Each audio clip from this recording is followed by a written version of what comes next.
बखानत बा महिमा पुराणन में। लोगवा कहेलन जेके गंगा माई पावन के काहे अपावन बनावेल। ना जानी कहिया समझ सब के आई। कैसे के गुण तोरी गाई हो, कैसे के गुण तोरी गाई हो माई तोहरी दुवरिया। कैसे के गुण तोरी गाई हो माई तोहरी दुवरिया। तोहरी दुवरिया माई तोहरी दुवरिया, तोहरी दुवरिया माई तोहरी दुवरिया। कैसे के गुण तोरी गाई हो माई तोहरी दुवरिया। कैसे के गुण तोरी गाई हो माई तोहरी दुवरिया।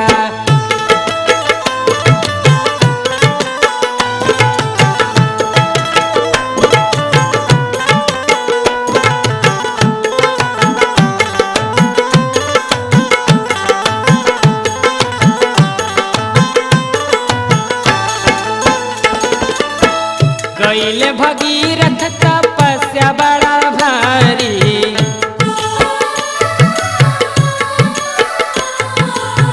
सुन के पुकार दिहल पुरखन के तारी।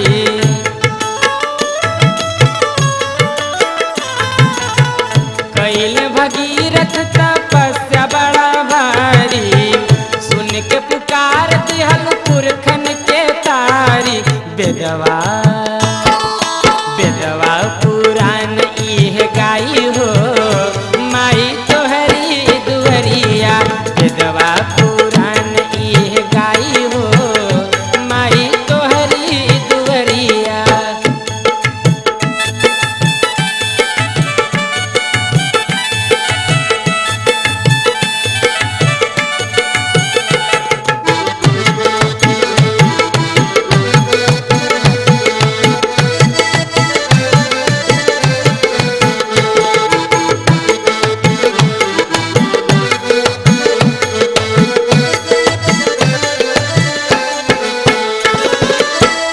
हिम के पहाड़वा से अइलू तू चल के।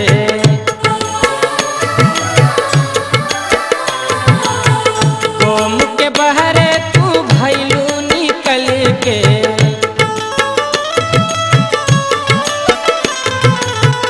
हिम के पहाड़वा से अइलू तू चल के। गोम के बहरे तू भइलू निकल के। सगरे त महिमा दिखाई हो माई तोहरी दुवरिया। सगरे त महिमा दिखाई हो माई तोहरी दुवरिया।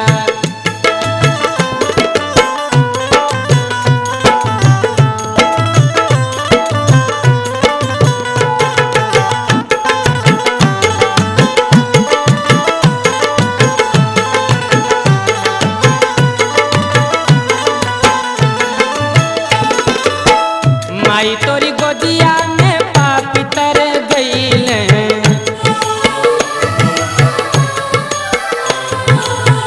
कितने अधमवा सरग चली गईले।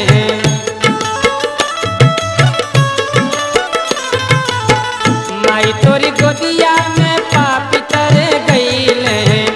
कितने अधमवा सरग चली गईले। भगतन